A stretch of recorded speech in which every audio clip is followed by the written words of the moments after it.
সমুদ্রের পাড়ে এসে দাঁড়ালে মনে হয় জীবনের সব ক্লান্তি যেন এক নিমেষে মুছে যাবে।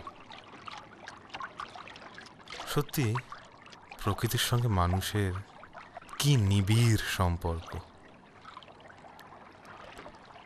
প্রকৃতির গভীরতা বা ব্যাপকতার কাছে মানুষের অস্তিত্ব হয়তো নগণ্য, কিন্তু অবশ্যই মানুষের জন্যই কিন্তু প্রকৃতি তার এই রূপের কদর পায়। সমুদ্র সমুদ্র আমাকে পাগলের মতো টানে। বারবার ছুটে আসি,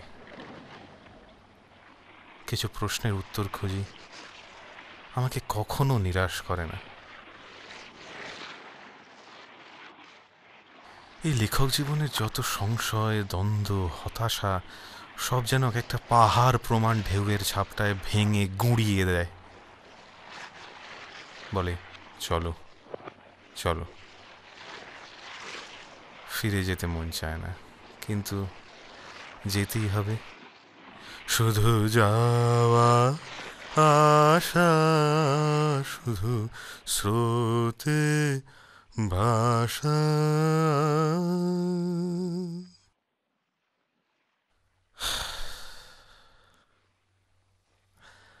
অনেক দিন হলো কিছু লিখতে পারছি না। প্রকাশক তাড়া দিচ্ছে, কিন্তু তার যা সব দাবি দেওয়া দেখি।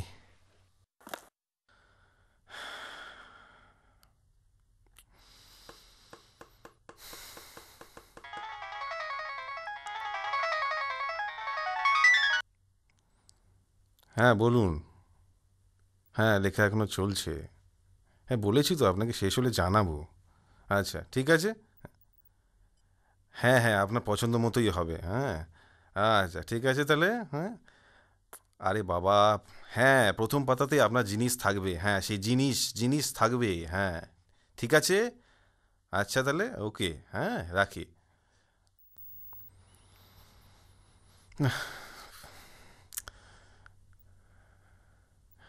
লিখতেই হবে কিছু একটা।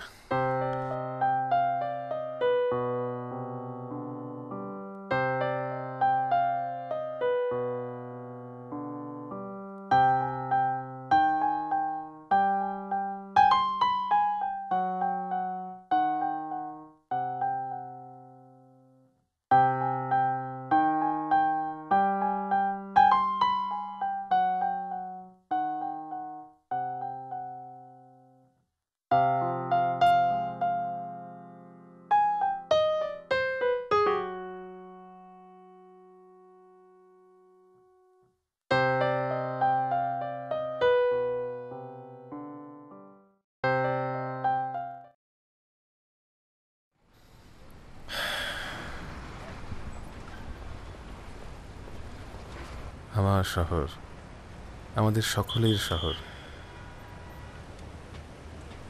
সকলের ভালোবাসার শহর।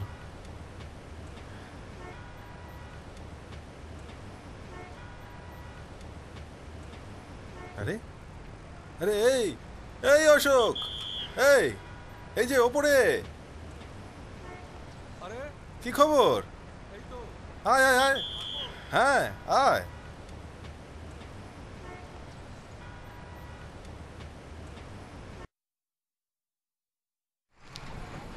কি খবর? আরে কতদিন পর। আয় আয় আয়। কেমন আছিস? এই তো না থাক, আমারটা হোক। ওরে বাস,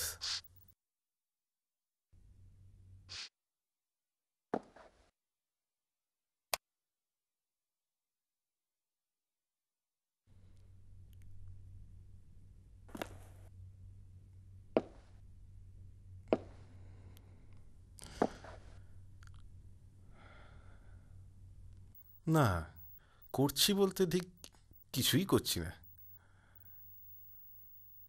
করছিস না বলিস না, বল কাজের কাজ কিছুই করছিস না। ঠিক ধরেছিস।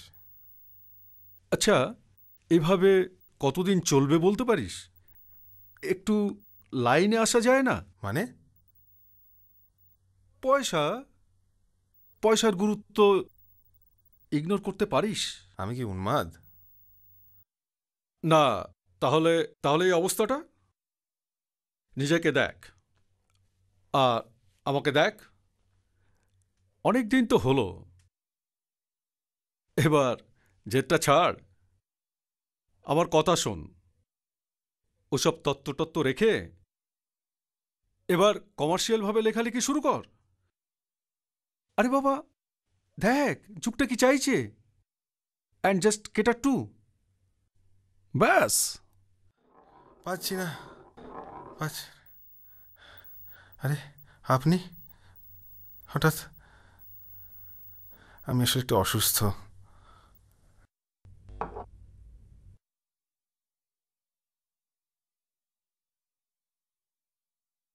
এটা বুঝি ওষুধ?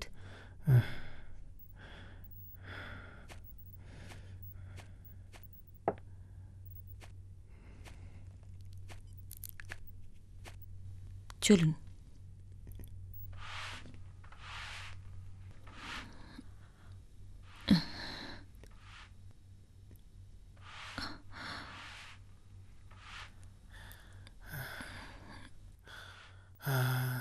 আস্তে। পাচ্ছি না, পাচ্ছি না, পাচ্ছি না, পাচ্ছি না।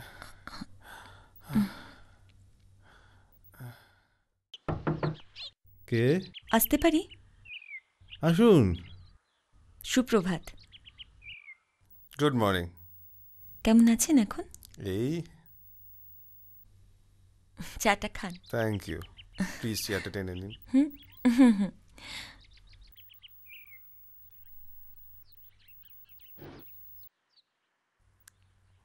কালকের ঘটনা আমার ঠিক পুরোপুরি মনে নেই। যদি কিছু ভুল বলে থাকি বা করে থাকি, I am really sorry for that. না না, ঠিক আছে। আপনার সঙ্গে আপনি প্লিজ চাটা খান। হ্যাঁ। আপনার সঙ্গে আমার ঠিক আলাপ হয়নি। আমি অপরাজিতা। নমস্কার। আপনার আগের সবকটা বই কিন্তু আমি পড়েছি। আচ্ছা, আপনার সঙ্গে এর আগে আলাপ না হওয়ার দুটো কারণ। এক, সবে 1 মাস হলো এই বাড়িতে এসেছি। আর দুই, আমরা লেখকরা বেসিক্যালি আনসোশ্যাল। আরেকটা কারণ বোধহয় আছে। কি?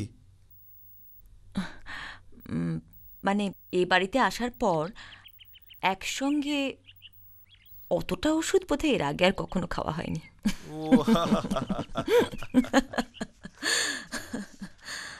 আমার এক বন্ধু আছে চন্দন, আপনার সঙ্গে আলাপ করতে খুব ইন্টারেস্টেড। আচ্ছা। ও আসে প্রায়, আপনি ওকে দেখেছেন। আম, উম, ও হ্যাঁ হ্যাঁ। খুব সুন্দর গান গায়, ইনফ্যাক্ট গাইতো। কেন? ওই যা হয় আর কি। কতবার বলেছি, কে কার কথা শুনে।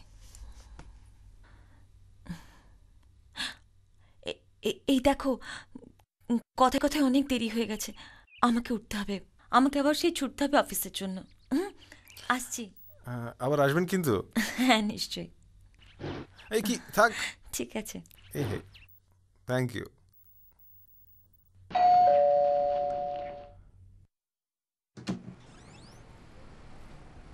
নমস্কার, আমি ঝিলিক। নমস্কার। অনেক কষ্টে আপনার ঠিকানাটা জোগাড় করেছি। আহ, আসলে আমাদের একটা সংগঠন আছে, তাতে আমরা আপনাকে আমাদের পাশে পেতে চাই। কিসের সংগঠন? ভেতরে গিয়ে কথা বলতে পারি? আচ্ছা, আসুন।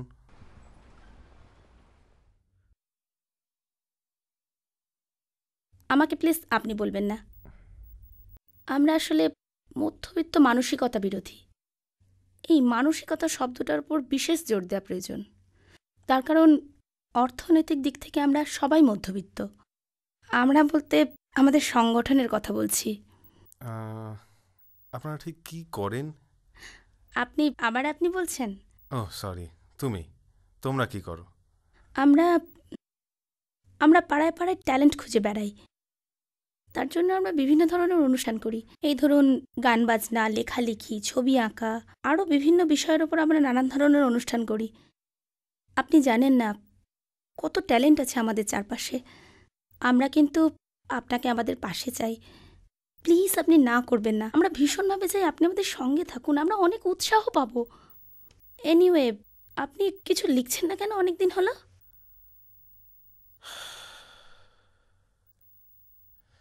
Would you mind if I... no, আপনি আপনি প্লিজ কিছু লিখুন মধ্যবিত্ত মানসিকতার বিরুদ্ধে। আপনি জানেন না চারপাশে কত কত প্রতিভা হারিয়ে যাচ্ছে, মিশে যাচ্ছে। আপনি আমাদের সঙ্গে থাকলে জানতে পারবেন চারপাশে কত ট্যালেন্ট রয়েছে। শুধুমাত্র সেই এক গতে চলার জন্য তারা মিশে যাচ্ছে, হারিয়ে যাচ্ছে। মধ্যবিত্ত মানসিকতা কথাটা শুনলেই আমার নিজের গবেষণার কথা মনে পড়ে যায়।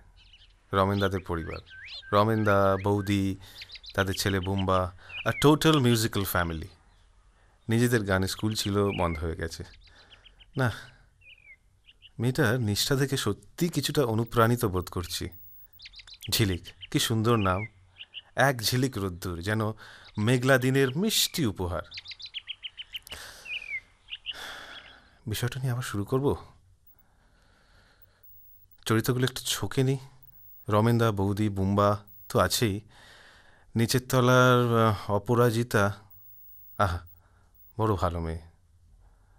আর আর ওর বন্ধু চন্দন, হ্যাঁ। আর হ্যাঁ, ঝিলিক তো থাকবেই। ঠিক আছে,